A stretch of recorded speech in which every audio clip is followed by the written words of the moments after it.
Hi, my name's Edgar James. I'm coming to you speaking from the Community Financial Literacy Project.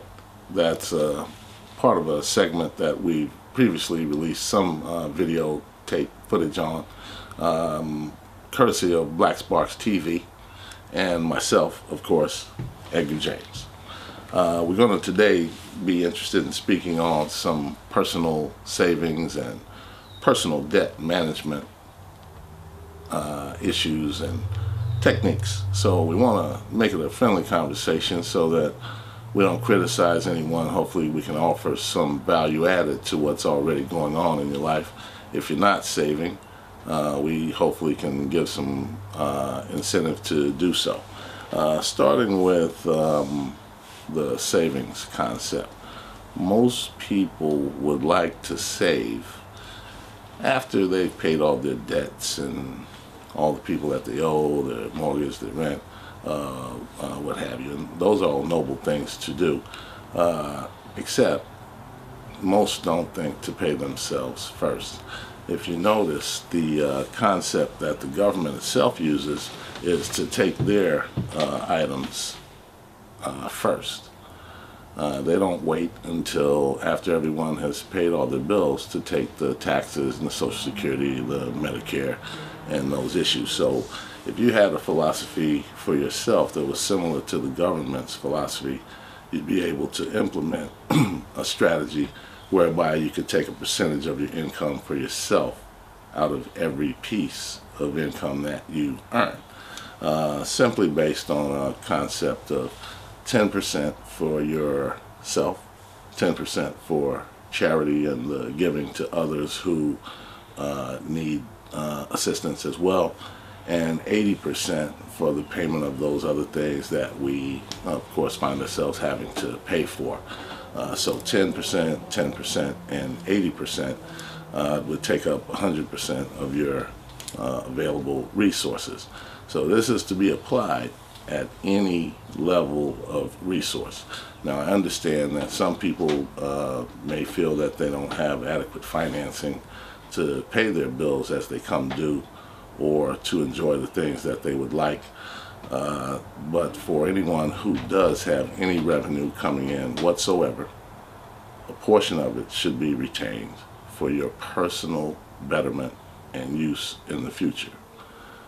So having that said, we'll go to where I got this philosophy a while ago, probably 25 years ago or so, if not more. I hate to date myself such, but I'll give it 25 years. I picked up a book called The Richest Man in Babylon. Now, The Richest Man in Babylon by George Clason. It's a very interesting book because, in short, it talked about three guys who were friends, and each one was eventually in poverty. The other gentleman got by, met his needs. The third gentleman was exceedingly wealthy. So they had the wealthy guy tell what he did, and he simply mentioned some of the philosophies that allowed him to accumulate his wealth. So you hear a lot of conversation these days on accumulating wealth, but the steps to it aren't clearly described. So without a lot of fancy jargon, we want to mention that it starts with simply saving a portion of whatever it is that you earn. So if you take the 10% that was mentioned in the book itself, it's alluded to at least, you'll find some various arguments. We have religious people who think that you should tithe 10% first, and there are different arrangements. It's still 10%, and whatever arrangement that you have, it has to include an amount for you. And I would suggest that that not come last. But there were one principle that was found in the book that I particularly appreciated. They gave 7 principles for how to avoid a lean purse, what was called. And the seventh one I found particularly helpful because it would not allow for failure. And we're all capable of accumulating a portion of what we have if we would. So the seventh and the last remedy was to cultivate thy own powers, to study and become wiser, to become more skillful, so to act as to respect thyself. Now notice that that didn't mention anything about money. What it talked about was having the belief in yourself that you could do something, and then doing it and applying it in a respectful fashion. So when we're looking to accumulate our finances, we have to do it in a disciplined way. In other words, you'd have to establish a bank account if you don't have one.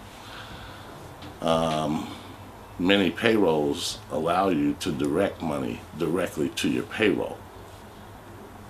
Similarly, many allow you to involve yourself in a 401k plan or another type of deferred compensation arrangement, allowing you to accumulate wealth similarly. It's going to be done through a savings, through a 401k, purchasing stocks and monitoring those, bonds. There are several vehicles for investment, but simply put, a savings is an investment. So if you have a savings, you are investing. So you want to understand that you're already in the market if you have a savings account. So you want to manage that in such a way as to reach those future goals that you have for yourself. Now, one thing that you'd have to do is to take a spreadsheet of some sort or a sheet of paper and write down your monthly expenses that you expect to have to pay. If you put those in a list and put the amount next to them, you're beginning to manage what your monthly expenses are. Some of them are fixed and some of them are variable. And you'll notice that one of the categories that you usually don't write down is for yourself. I would suggest that you write yourself down as the first budget item, as opposed to the last budget item and there's nothing left at the bottom of your budget.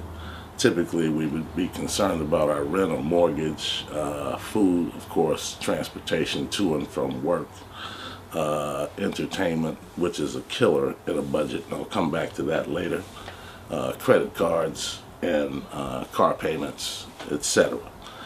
And then we attempt to save. Well, it's virtually impossible to do it if that's been your philosophy, and you'll probably find that your savings hasn't been able to accrue at a great rate or at the rate you would prefer. So I'll go back to those killers. If we talk about entertainment and you're having problems with your budget, entertainment is a budget killer. If one is already not prosperous, what would be the point of being entertained? So that money could automatically be put to use for savings for future betterment. That would be my suggestion, both personally and professionally, that one look to take those budget killers. A similar one would be credit cards. Credit cards at high interest rates are often the budget killer in a budget.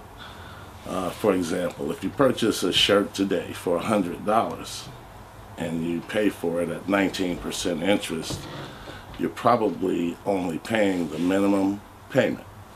So you'll pay for that shirt sometime next year, at a point when the shirt may not even exist in your wardrobe anymore, and you would have gotten minimum value for it and paid a maximum price.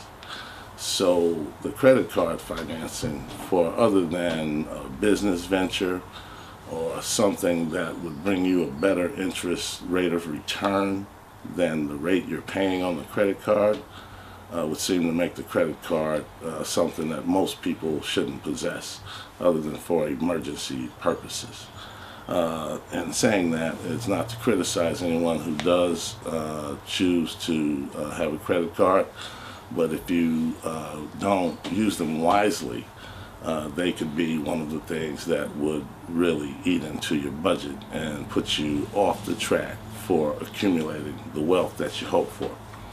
Another one would be the purchase. It seems that some people, maybe through media or other advertising and barrages coming at them, have them think that they have to purchase something every payday or have to buy clothing every month. So they put clothing in their budget. And I don't know who said who had to buy clothes every month because they work or because of whatever the reason would be. There can't be a good reason to buy clothes every month. So if you're doing that, that's a budget killer. So as we talk about personal debt management and personal savings, they both go together. Savings cannot occur where you overspend the revenue that you generate. If you have so much revenue, you can only do so much spending. So we're going to take a short break at this point and come back in a moment and speak a little more on personal financing and personal savings. I'm Edgar James with the Community Financial Literacy Project.